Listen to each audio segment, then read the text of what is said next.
It's been a busy week in the Inland Northwest, so let's get you caught up with the KREM 2 News Week in Review. I'm Cody Proctor. Thanks for being here with us. Over the next half hour, we'll take a look back at some of the news you might have missed from the past week. So let's get started with one of the biggest stories from the Inland Northwest.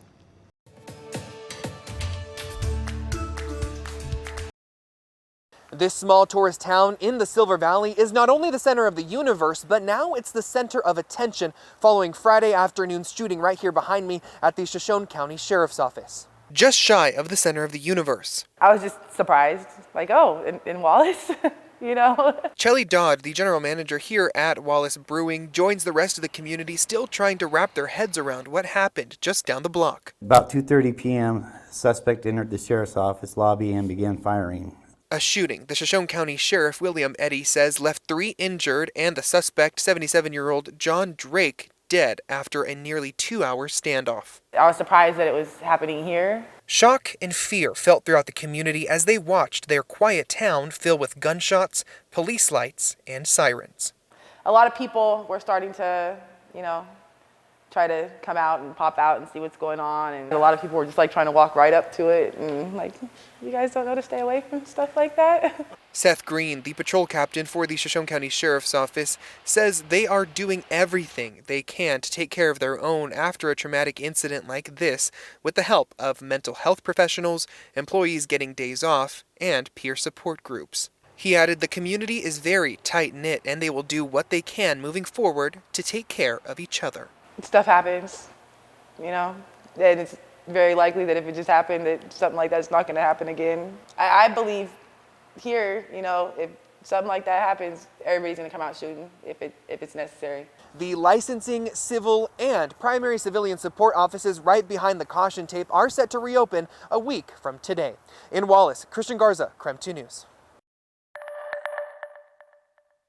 Changes are coming to spending in Washington state in a big way, according to Gonzaga University economics professor Ryan Herzog. We're going to start to see a decline in household discretionary spending. They're going to be eating out less. They're going to be buying less coffees, things like that, if prices continue to increase. He cautions this may be the case with the Washington state minimum wage increasing to $17.13 an hour starting in 2026. This is up nearly 50 cents from the 2025 rate of $16.66. The reason state law requires the Department of Labor and Industries to calculate what the wage should be depending on the rate of inflation. Based on LNI's research, they found a 2.8% increase in minimum wage from $16.66 to $17.13 is necessary. Herzog says some companies may be forced to limit hours or cut staffing to try and keep up with what state law requires. He adds unemployment rates are at a risk of going up. They've cut back a lot already.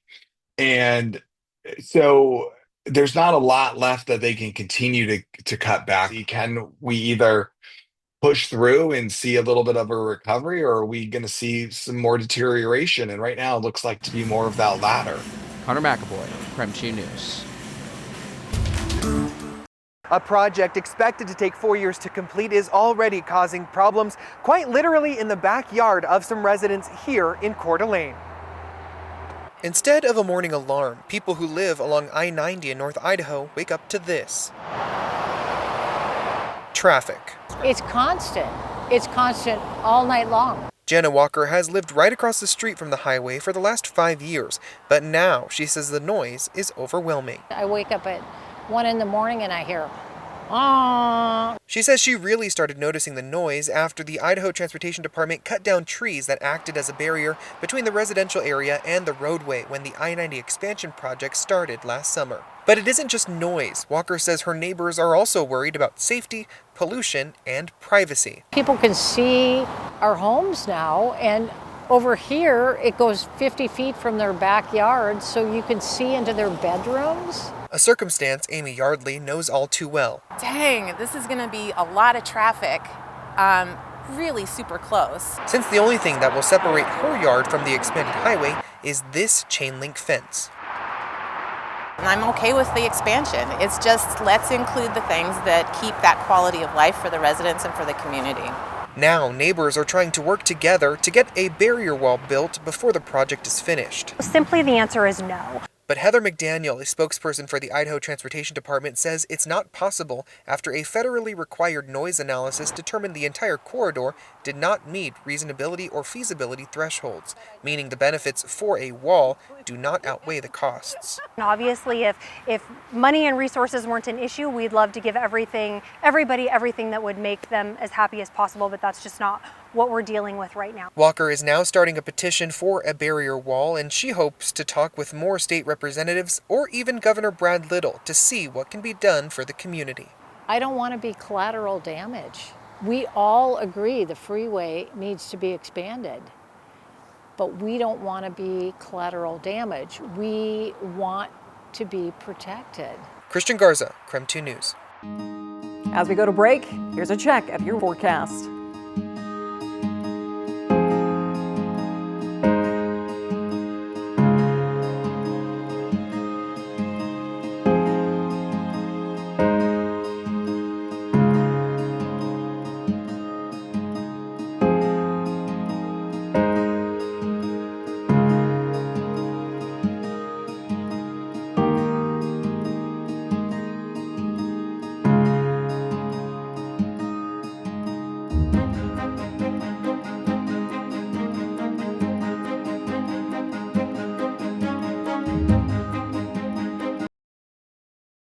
Welcome back to the KREM 2 News Week in Review. Each weekend, we walk you through headlines from the past week in the Inland Northwest.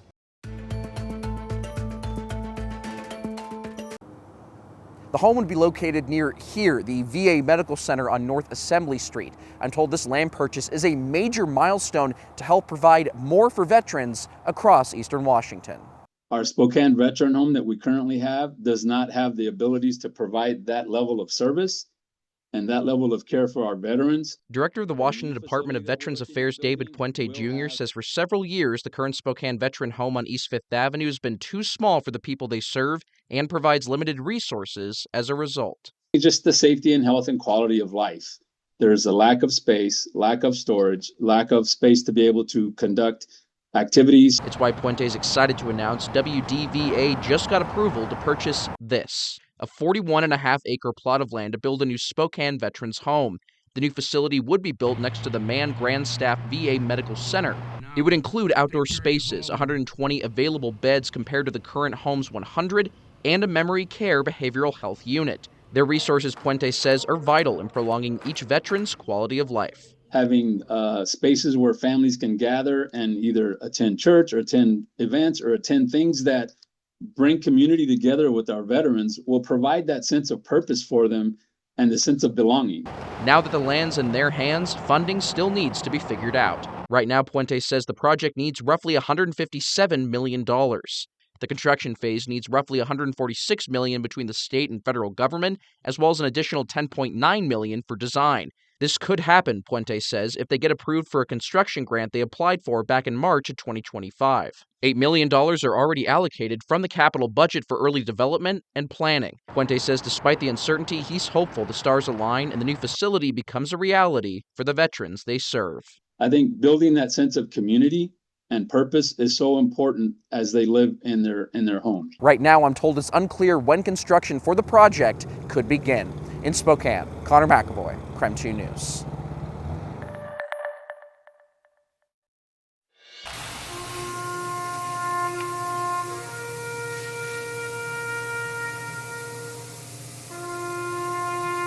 Washington State Trooper Tara Marissa Guting is remembered as a woman who lived with purpose and loved without reservation. Tara had a way of making those around her feel seen, welcomed, and most importantly, valued.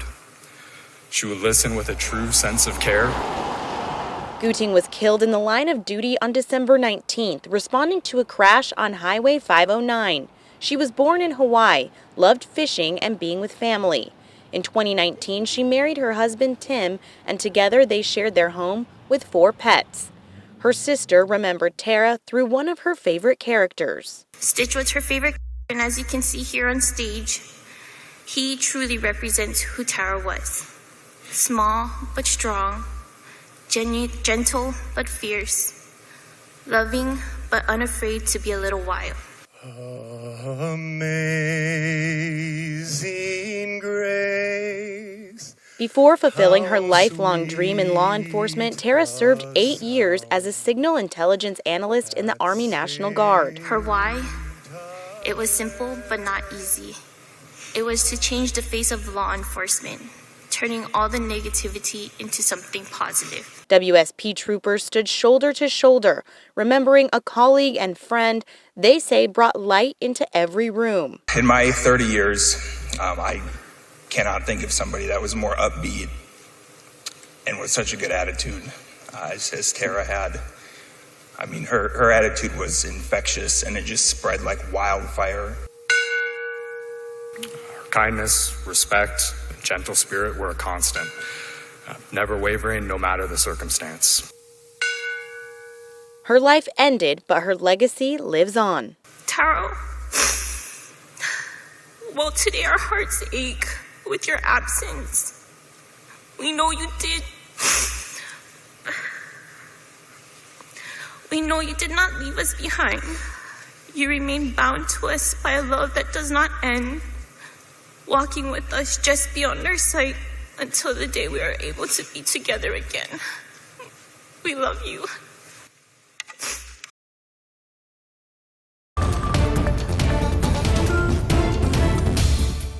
Thanks for joining KREM 2 News this weekend. I'm Cody Proctor. Right now, we're taking a look back at some of the news stories from the past week.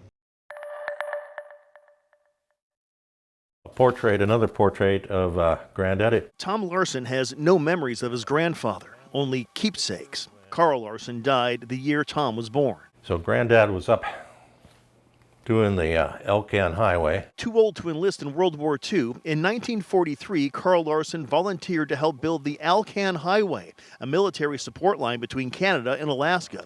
That's about all anybody knew. And years later, Tom discovered there was one more mystery hanging out there. I have no idea why Granddad one night went out and tied this tree, or tied the bottle to the tree, and never told anybody about it. Fast forward more than 80 years. A Canadian surveying team finds this bottle tied to a tree deep in the forest near Fort St. John, British Columbia, about 750 miles north of Vancouver. And then somebody saw this wire on a tree and pulled it, and then out pops his bottle. Inside was a handwritten note with Carl's name and address. Through some modern internet sleuthing and Ancestry.com, authorities connected the ancient artifacts to Tom in Bothell. So we've put it into a box. Tom placed the bottle on display at his home. He's never opened it for fear of damaging the letter. He's only seen photos. Until now. With the pop of a rusty bottle cap, the nearly century-old family mystery is unsealed, the message delicately extracted. You can see that it's ripped here. Tom seeing his grandfather's handwriting in person for the very first time. It's a lot clearer than I expected it. The note inside the bottle simply gives the grandfather's name, address, and request for whoever finds the bottle to write him. So I don't know if it was an act of desperation, or was it an act of faith that says, one of my relatives will eventually find this someday. A discovery that's more than a needle in a haystack. It's a bottle in a forest, one that 30,067 days later inspires another generation. So maybe I should go in the backyard and put a bottle on a tree and see if 80 years later somebody will mail it to somebody in the Larson family. Eric Wilkinson, King 5 News.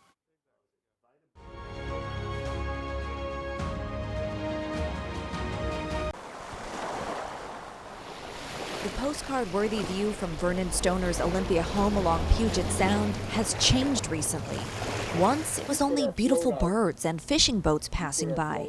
Now, there's a new fixture on the horizon, a hulking cleanup barge that makes its rounds like clockwork day after day. The barge is a little noisy, but we can live with that for several weeks. And you know, I've been watching them, and they seem to be just going about their daily chores every day. What Stoner's witnessing is history being reversed. In the 1960s and 70s, the Washington State Department of Natural Resources dumped these tires into Puget Sound, believing they would create artificial reefs to boost marine life. But decades later, science proved otherwise. The tires didn't help. They hurt.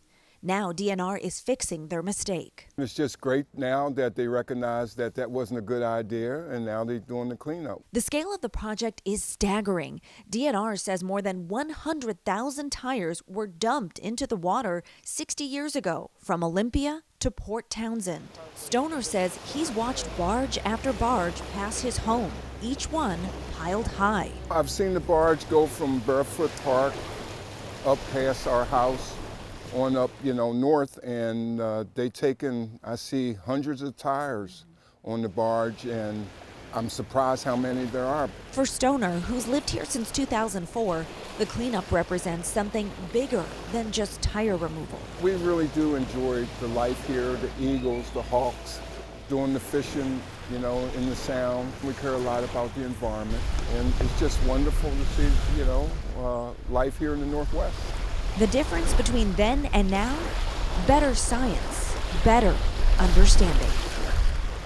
DNR tells me the work is wrapping up. When the team's finished, tens of thousands of tires will have been removed from Puget Sound. DNR says all the tires removed will be recycled or properly disposed of. All the tires they collect must be taken to a facility that only accepts tire waste to prevent any further environmental issues. For Environment Northwest, I'm Farah Jadrin. Welcome back to the KREM 2 News, a week in review. I hope you're having a great weekend. Let's get back to one more story you might have missed this past week. Yeah, if you've ever been skiing or snowboarding, you know it doesn't come cheap. But for this season, I do have some shreds of good news when it comes to costs. Before you surround yourself with fresh, white snow, you gotta talk about the green it takes to get up here. You talk to people like Greg Whitaker. We have been affected by the tariffs, but not as bad as some of the other industries. Whitaker runs Mountain to Sound Outfitters in West Seattle. We got a lot of our gear in pre-tariff, so prices didn't go up as much. That's a positive for what's known to be a pricey pastime. While other industries have seen prices surge, Whitaker says ski equipment has stayed relatively stable. That and local ski swap events happening every year helps individuals and families stomp down the costs. Mountain to Sound estimates you can outfit your family for these prices. But rentals are just the start of the ride up. Factor in gas to drive, lift tickets, and season passes, and a day on the mountain adds up fast, especially for families. Depending on where in Washington you ski, a family of 4, 2 adults, a teen, and a child averages out to a little more than $300 to just about $600. That's for a single weekend day on the slopes. Here are estimates on what you'll pay for a single season pass per adult. It ranges from about $500 to $1,000 across 6 of the state's many places to ski. Industry experts will be the first to tell you. This is a passion industry. We do it because there's mountains right up here. Seattle is a ski town. It's a pricey passion, but Whitaker says if you love it, you find a way to make it happen. Even with a later than desired start to the ski season and that Highway 2 closure impacting Stevens, there are still no announcements about season pass holder fee refunds, but we'll keep you posted on that. There are military discounts at almost every mountain, so be sure to check on that if it applies to you. It's also cheaper to ski during the week. And one last money saving tip for you: if you have a friend who already has a season pass, check in with them. See if it allows for you to swap in or to borrow it for the day. That's Snoqualmie Pass. Farah Jadrin, King 5 News. Keep it here for more news and weather updates throughout the weekend. And don't forget, you can watch our latest newscasts anytime on your schedule on KREM 2 Plus. Download and watch right now for free. I'm Cody Proctor. Thank you for watching KREM 2 News Week in Review.